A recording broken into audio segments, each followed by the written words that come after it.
السلام عليكم ورحمة الله وبركاته.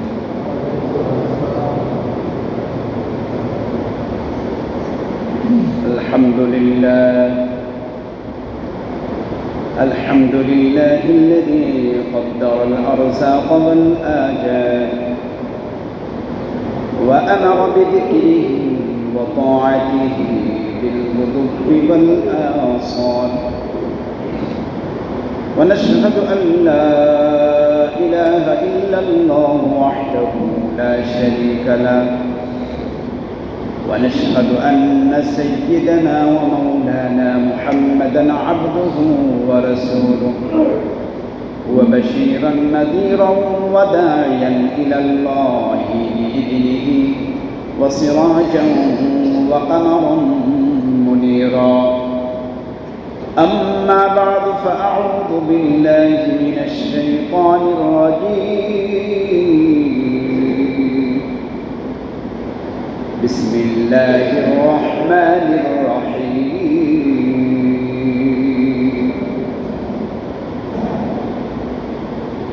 وإذ بوأنا لإبراهيم مكان البيت ألا تشرك بي شيئا وطهر بيتي للطائفين والقائمين والعاكفين والركع السجود. وقال رسول الله صلى الله عليه وسلم: من حج لله فلم يرفث ولم يفسق رجع كيوم ولدته أمه، أو كما قال النبي عليه الصلاة والسلام.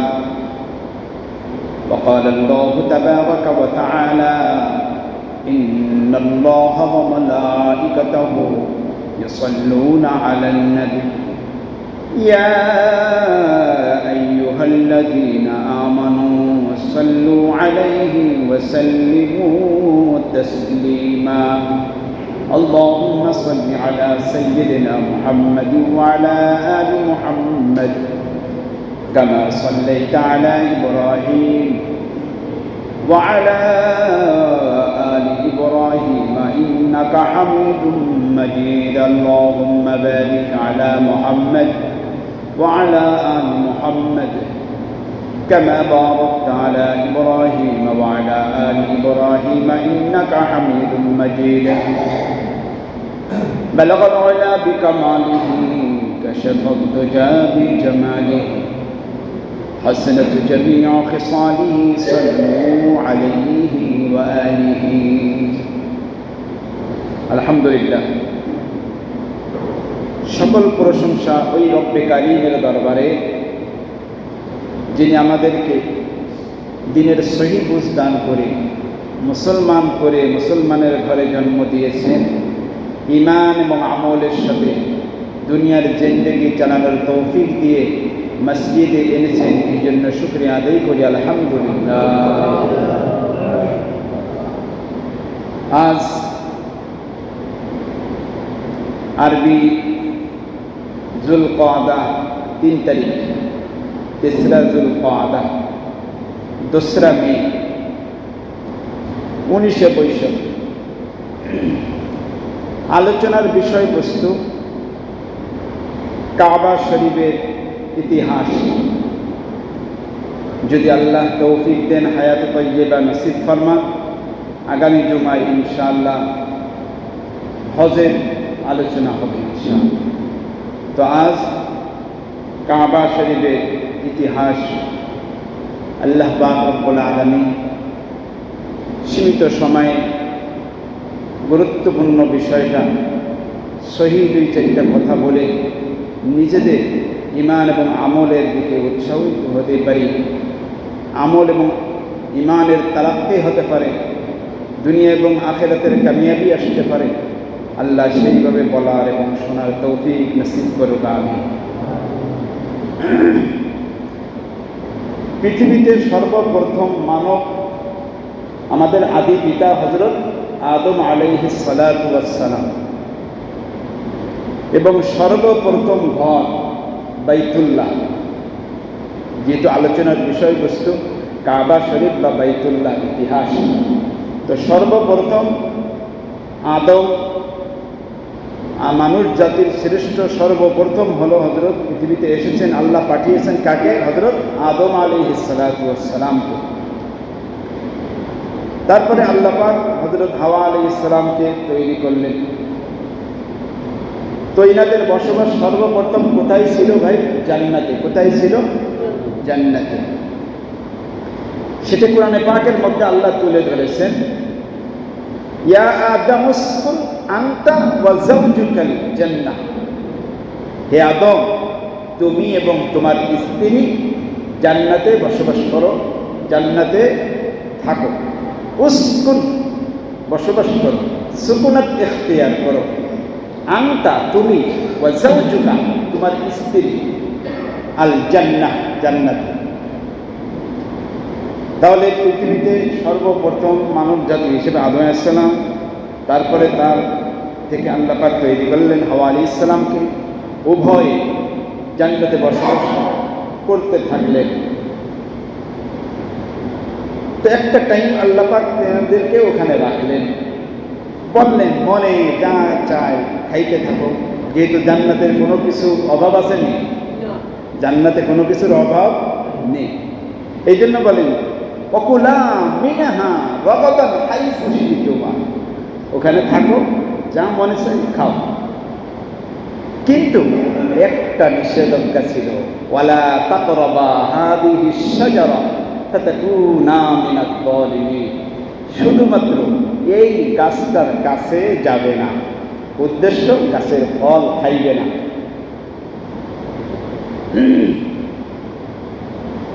فأزلهما الشيطان عنها فأخرجهما مما كانا فيه, শয়তান আদম ও হাওয়া উভয়কে কুমন্ত্রণা দিয়ে ফুসলাইয়া জান্নাত থেকে বের করলেন।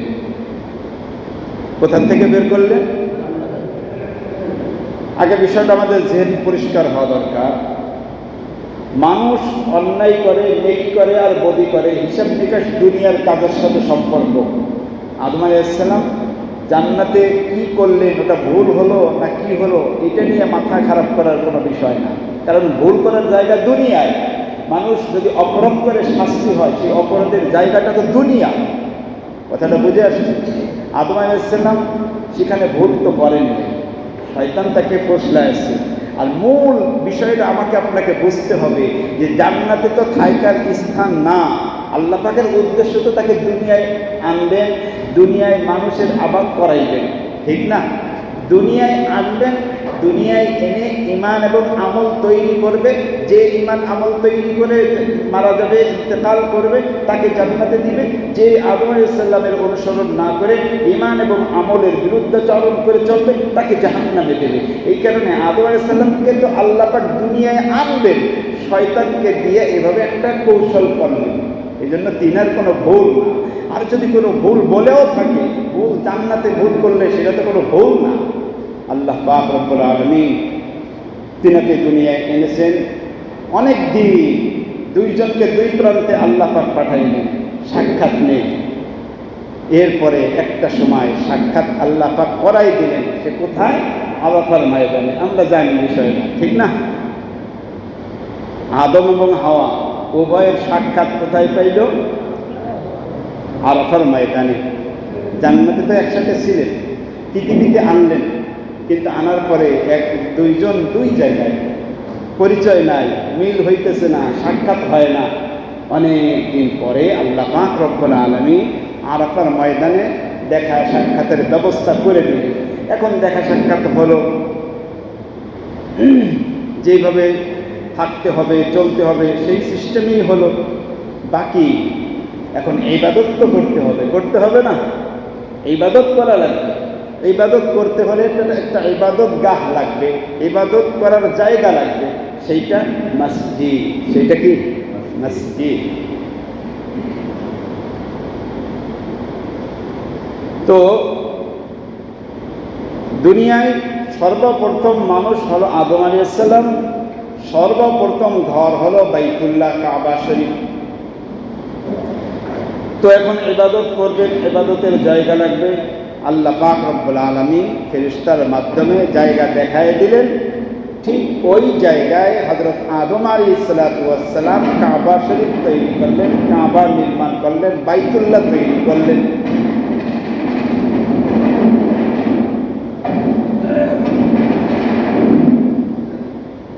তো বাইতুল্লাহ শরীফ তৈরি করার পরে এখান থেকে আমার মূল আলোচনার দিকে যেতে হবে। মূল তো এই বিষয়টা না। বাইতুল্লাহ জিয়ারত তৈরি করার পরে তারপরে নূহ আলাইহিস সালাম সেইটাকে আল্লাহ পাকের বাইতুল্লাহ শরীফ তিনিও রক্ষণাবেক্ষণ করতে লাগলেন, তওয়াফ করতে লাগলেন।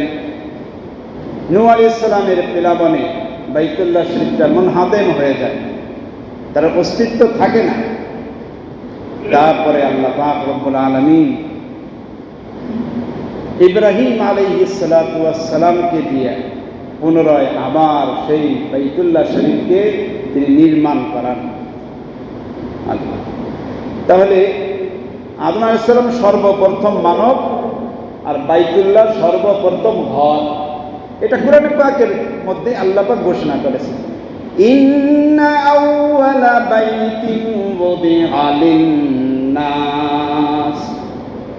আল্লাহ পাক রব্বুল আলামিন সূরা আলে ইমরানে 4 নম্বর পারার প্রথম পৃষ্ঠার মাঝখানে আল্লাহ পাক মধ্যখানে আল্লাহ পাক ঘোষণা করলেন, ইন্না আউওয়ালা বাইত, প্রথম ঘর, নিশ্চয় প্রথম ঘর, ওয়ুদিআ লিন-নাস, তৈরি করা হয়েছে মানুষের জন্য।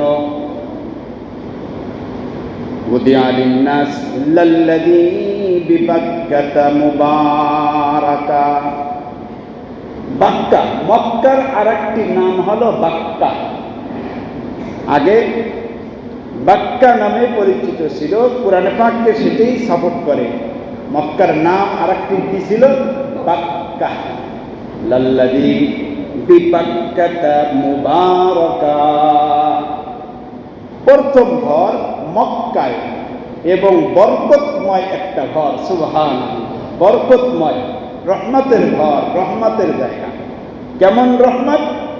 রসুলের হাদিস, রসুল বলেছেন দৈনিক বাইতুল্লাহ শরীফে কাবার উপরে 120টি রহমত নাজিল হয়। কয়টি? আরো জোরে, 120টি রহমত দৈনিক নাজিল হয়। 120টি রহমতকে আল্লাহ পাক তাকসিম করে দিয়েছেন। কেমন? যারা তওয়াফ করবে তাদের জন্য 60টি রহমত তাদের উপরে নাজিল হয়। সুবহানাল্লাহ। যারা নামাজ পড়বে তাদের জন্য 40টি রহমত তারা পায়। সুবহানাল্লাহ। কয়টা হলো? 100। যারা তওয়াফও করবে না, নামাজও পড়বে না, শুধু বাইতুল্লাহ শরীফের দিকে তাকিয়ে থাকবে, আল্লাহ পাক তাদেরকে 20টি রহমত নাজিল করে। সুবহানাল্লাহ। হলো 120টি রহমত দৈনিক নাজিল হয়। সেই সুবাদে প্রত্যেকটা মসজিদে আল্লাহ পাক রব্বুল আলামিন রহমত নাজিল করেন। সব মসজিদে আল্লাহ পাকের পক্ষ থেকে রহমত নাজিল হয়। সর্বপ্রথম ইমামের উপরে নাজিল হয়, তারপরে ইমামের পিছে যিনি থাকেন তার উপরে নাজিল হয়। এরপরে ডাইন পাশে বাম পাশে, ডাইন পাশে বাম পাশে করতে করতে প্রথম কাতার, দ্বিতীয় কাতার, ওইভাবে ডাইন বাম করতে করতে দ্বিতীয় কাতার, তৃতীয় কাতার, এভাবে রহমত পাইতে থাকে। সুবহানাল্লাহ। তো এই রহমত পাওয়ার একটা সিস্টেম আছে। সিস্টেমের বাহিরে গেলে রহমত পাওয়া যায় না। সিস্টেমের বাহিরে গেলে রহমত পাওয়া যায় না। সিস্টেম হলো কি, যে কাউকে কষ্ট না দিয়ে যদি সুন্দরভাবে জায়গা পাওয়া যায়, সামনে জায়গা পাওয়া যায়, বরকতি জায়গা, রহমতের জায়গা পাওয়া যায় এবং কাউকে অসন্তুষ্ট না করে সরাইয়া না দিয়ে, তাহলে নিয়মতান্ত্রিকভাবে সহি তরিকায় যদি সামনে জায়গাগুলি পেয়ে যায় তাহলে রহমত পায়, তা না হলে রহমত সবচেয়ে কম পাবে সে। যেমন একটা উদাহরণ দিলে বুঝতে ভালো আসবে, যদিও উদাহরণটা একটু অপছন্দনীয় হতে পারে।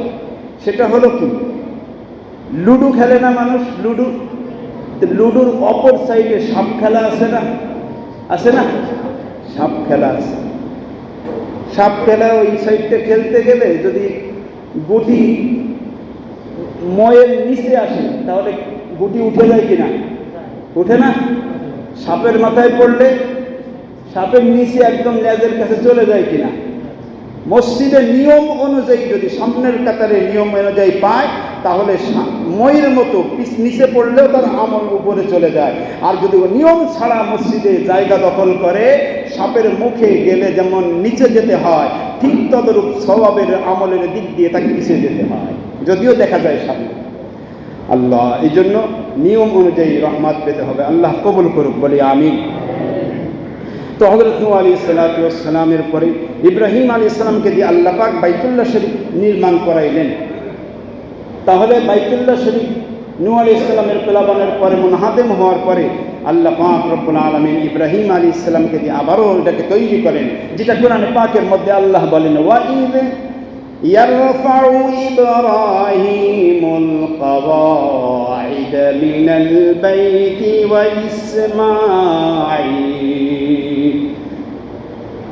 আল্লাহ, ইব্রাহিম আলাইহিস সালামের সন্তান ইসমাঈল আলাইহিস সালাম যখন একটু বড় হলে, বাবার সাথে চলাফেরা করতে পারে, কাজের সহযোগিতা করতে পারে, তখন আল্লাহ পাক রব্বুল আলামিনের পক্ষ থেকে হুকুম হলো যে ইব্রাহিম, তুমি বাইতুল্লাহ শরীফকে একটু পুনর্নির্মাণ করো। তাই ইব্রাহিম আলাইহিস সালাম বাইতুল্লাহ শরীফকে আবার তিনি সুন্দর করে নির্মাণ করলেন। সেদিকে ইঙ্গিত করে কোরআনে পাকের মধ্যে আয়াতটি ইঙ্গিত করে, ওয়াইদ ইয়ারফাউ, স্মরণ করো ওই সময়কে যখন ইয়ারফাউ ইব্রাহিম কওয়াইদা মিনাল বাইত ওয়া ইসমাঈল, বাইতুল্লাহ শরীফের ভিত এবং বাইতুল্লাহ শরীফ তিনি উঁচু করলেন, নির্মাণ করলেন, কাজ করলেন ইসমাঈল আলাইহিস সালাম এবং ইব্রাহিম আলাইহিস সালাম, বাবা এবং সন্তান উভয় মিলে বাইতুল্লাহ শরীফ এর কাজ নির্মাণ করলেন। তাহলে ইব্রাহিম আলাইহিস সালাম মিস্ত্রি, প্রধান মিস্ত্রি, আর সন্তান ইসমাঈল আলাইহিস সালাম সহকারী। বুঝে আসছে? এখন মিস্ত্রি আর সহকারী হইলে তো একটা অসম্পূর্ণ থাকে, মাঝখানে আর একজন লোক লাগে, সেটা হলো কন্ট্রাক্টর। ঠিক কিনা কথা বলেন? কন্ট্রাক্টর ছাড়া তো বিল্ডিং করা যায় না, যায় কি? যায় না।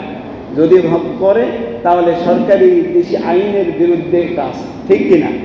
কন্ট্রাক্টর লাগে। অ্যান্ড কন্ট্রাক্টরকে এখানে কন্ট্রাক্টর তো হতে হবে। বাইতুল্লাহ শরীফ নির্মাণ হবে সারা পৃথিবীর মধ্যে শ্রেষ্ঠ ঘর, ফজিলতের দিক দিয়ে শ্রেষ্ঠ। তো এই ঘর নির্মাণ করতে হলেও তো একজন কন্ট্রাক্টর লাগবে, প্রধান মিস্ত্রি লাগবে, সহকারী লাগবে। তো আমরা প্রধান মিস্ত্রি পাইলাম ইব্রাহিম আলাইহিস সালাম, সহকারী পাইলাম ছেলে ইসমাঈল আলাইহিস সালাম। এখন কন্ট্রাক্টর কি? আল্লাহ পাক রব্বুল আলামিন সূরা হজে 17 নম্বর পারার সূরা হজে আল্লাহ পাক ঘোষণা করে, ওয়াইদ বাওয়ানা লিইব্রাহিমা মাকানাল বাইত আল্লা তুশরিক বি শাইআ ওয়া তাহহির বাইতিয়া লিত-তাইফিনা ওয়াল আকিফিনা ওয়ার-রুকআইস সুজুদ। কন্ট্রাক্টরের কাজ কি?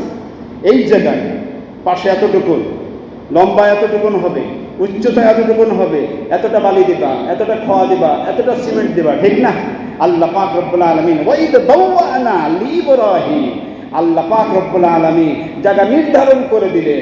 কাজকর্মের তারতম্যটা, কাজের মানদণ্ড আল্লাহ পাক রব্বুল আলামিন ইব্রাহিম আলাইহিস সালামকে নির্ধারণ করে দিলেন। ওয়াইদ বাওয়ানা, আল্লাহ পাক রব্বুল আলামিন স্মরণ করার ওই সময়টাকে, যেই সময়টা আল্লাহ পাক রব্বুল আলামিন নির্ধারণ করে দিলে সব কিছু কাজের ফয়সালা কেমন কি হবে, সব কিছুর ফয়সালা আল্লাহ পাক নির্ধারণ করে দিলেন। কাকে দিলেন? প্রধান মিস্ত্রি ইব্রাহিম আলাইহিস সালামকে।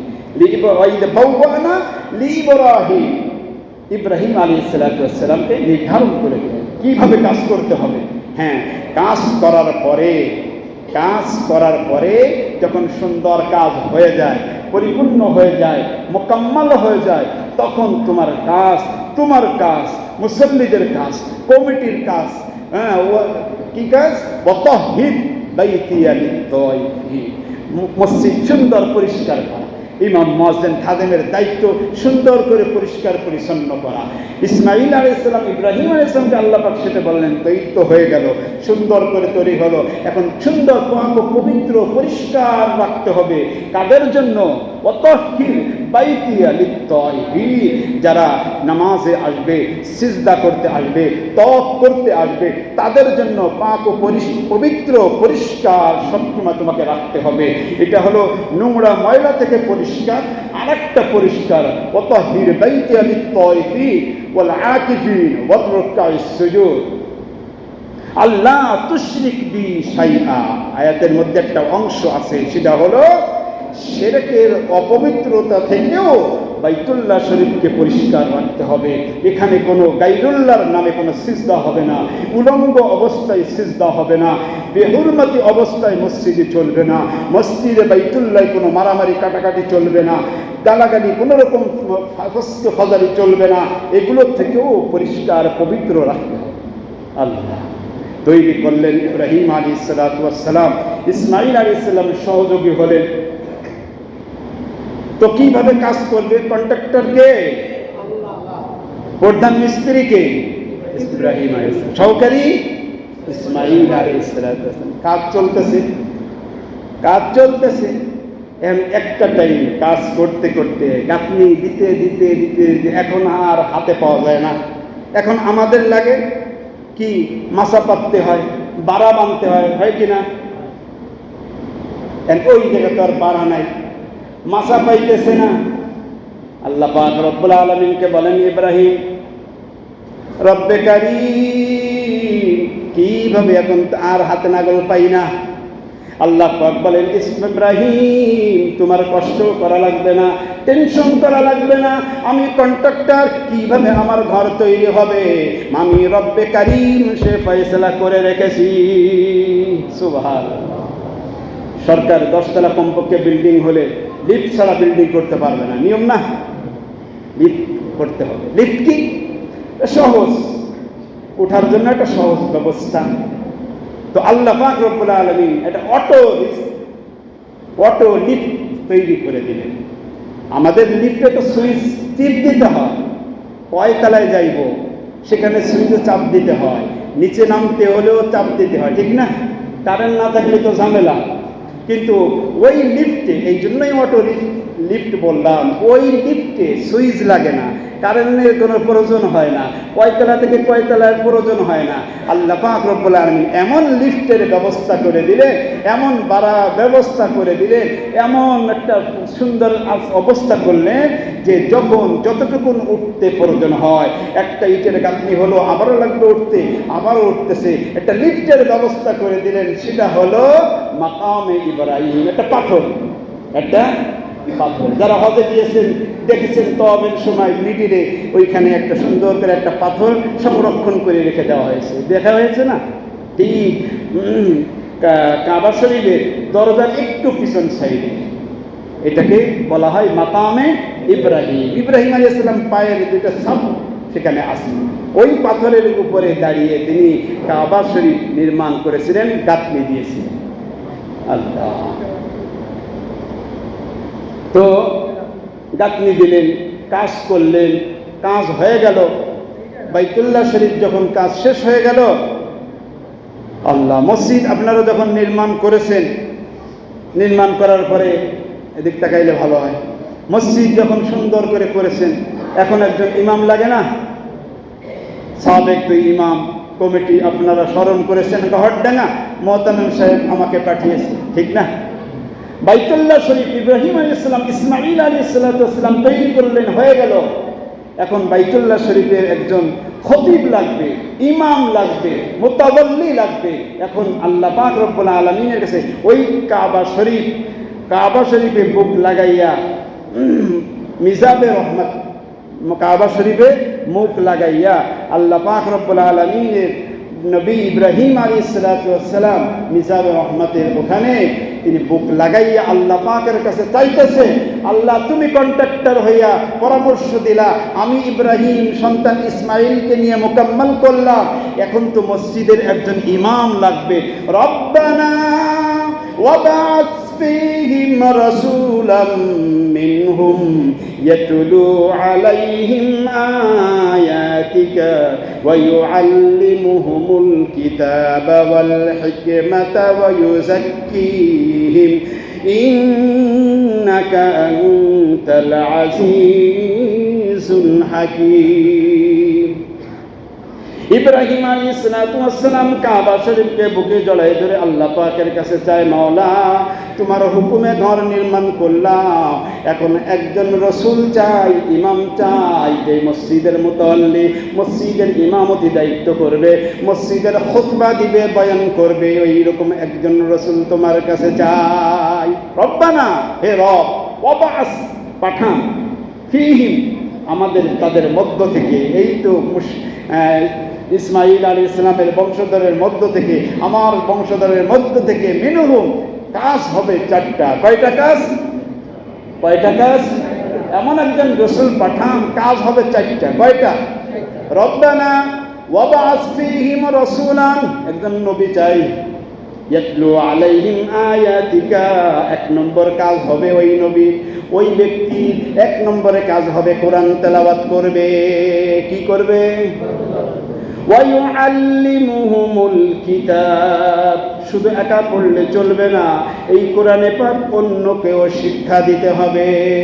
2 নম্বর। 3 নম্বর, ওয়া ইউআল্লিমুহুমুল কিতাব ওয়াল হিকমা, 3 নম্বর নবী যে রাসূল হিসেবে আসবে, সে সুন্নতের শিক্ষা দিবে। কিসের? সুন্নতের, হিকমতের শিক্ষা দিবে, সুন্নতের শিক্ষা দিবে। ওয়া ইউযাক্কিহিম, এবং 4র্থ কাজ হবে আত্মশুদ্ধি করবে, কলবের চিকিৎসা দিবে। ওয়া ইউযাক্কিহিম, তাকে তাজকিয়া নফস করবে, আত্মশুদ্ধি করবে, তার সমস্ত অঙ্গের মধ্যে শ্রেষ্ঠ অঙ্গ কলব, এই কলবটা পবিত্র করবে, শিরক থেকে পবিত্র রাখবে, বিদআত থেকে পবিত্র রাখবে, সকল খারাপি, নোংরামি, ফিসক, ফাজর থেকে এই কলবটাকে পরিষ্কার রাখবে। পরিষ্কার করনেওয়ালা ডাক্তার হবেন তিনি, যাকে চাই তোমার কাছে। সুবহানাল্লাহ, সুবহানাল্লাহ। আল্লাহ পাক রব্বুল আলামিন দিলেন ইব্রাহিম আলাইহিস সালামের দোয়ার ফসল হযরত মুহাম্মদুর রাসূলুল্লাহ সাল্লাল্লাহু আলাইহি ওয়াসাল্লাম। তাহলে নবী পৃথিবীতে এই শুধু এই 4টেই কাজ করে নাই, এর মধ্যে আনুষঙ্গিক আরো কাজ। তিনি একজন দাঈ ছিলেন কিনা? মানুষকে দাওয়াত দেন নাই? তিনি একজন দাঈ ছিলেন, তিনি একজন বাশীর, যারা ভালো কাজ করেছেন তাদেরকে জান্নাতের সুসংবাদ তিনি দিয়েছেন। তিনি ছিলেন নাযীর, যারা অবৈধ ইসলামের বিরুদ্ধে কাজ করবে তাদেরকে পরকালে জাহান্নামের ভয় তিনি দেখিয়েছেন। ঠিক না? তিনি এতটুকুনি ছিলেন না, তিনি একজন ইমাম ছিলেন কিনা? বাইতুল্লাহ শরীফের ইমামতি নবী থাকতে কেউ করেছেন? মক্কা মদিনায় কেউ করে না, তিনি থাকেন সুস্থ থাকা অবস্থায়। অতএব তিনি একজন ইমাম হবে, এতটুকুনি শেষ। তিনি একজন খতিব হবে, বয়ান করবেন তিনি থাকতে, আর তার কাছে কেউ বয়ান করার সুযোগ পাবে না। তিনি একজন খতিব হবেন, একজন ওয়াইজ হবেন, একজন বক্তা হবেন। তিনি একজন মুজাহিদ হবেন, ইসলামের বিরুদ্ধে যারা সংগ্রাম করে, কোরআন সুন্নাহর বিরুদ্ধে যারা সংগ্রাম করে, ইসলামের আলো যারা নিভিয়ে দিতে চায় তাদের বিরুদ্ধে মুজাহিদ হবেন তিনি। সুবহানাল্লাহ। মুজাহিদ বললে এক শ্রেণীর মুনাফিকের বাচ্চাদের কলিজায় লেগে যায়। মুনাফিকরা, মুসলমান না, মুনাফিক নামক কিছু মুসলমান মুজাহিদ শব্দ, জিহাদ শব্দ বললেই তাদের পিত্তি কালাইতে থাকে, তাদের কলিজা শুকায় যায়। এটা হলো নামে মুসলমান, এটা নাস্তিকের ছেলেবেলা। ঠিক না? অতএব এছাড়াও রসুল রাষ্ট্রপ্রধানের দায়িত্ব পালন করেছেন কিনা কথা বলতে হবে। তিনি প্রধান ছিলেন না, রাষ্ট্রপ্রধান ছিলেন না? তিনার পরে আবু বকর, ওমর, উসমান, আলী, হাসান, হুসাইন রিদওয়ানুল্লাহি আজমাইন দায়িত্ব প্রধান ছিলেন না? তাহলে তিনি বহুত কাজ করেছেন। এত কাজ তিনি করেছেন, এই কাজ কি আমাদের জিম্মাদারি না নাকি? না রাষ্ট্রের কথা বললে, ইলেকশনের কথা বললে প্রধানমন্ত্রী, এমপি, মন্ত্রী, মেয়র, ডিসি, এসপি, কমিশনার, মেম্বারের কথা বললেই এখন কোরআনকে বাইকট করতে চায়, কোরআন মাইনাস করে, এরকম সমাজে নামদারি কিছু বদমাইশ মার্কা, মুনাফিক মার্কা মুসলমান আছে কিনা কথা বলে?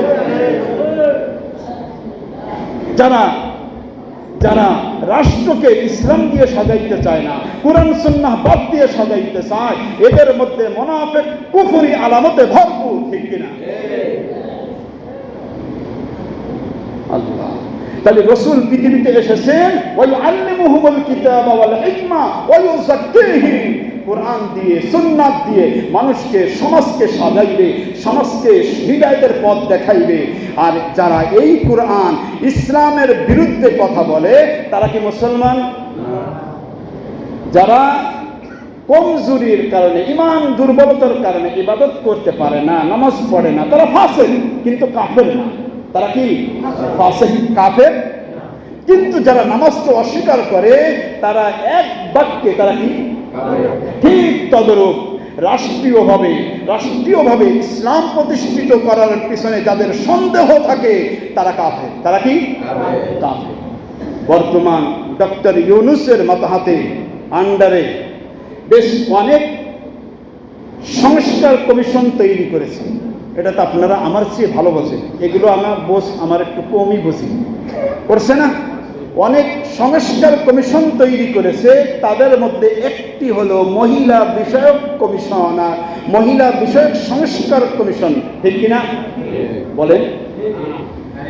নারী বিষয়ক সংস্কার কমিশন আছে না একটা কমিশন?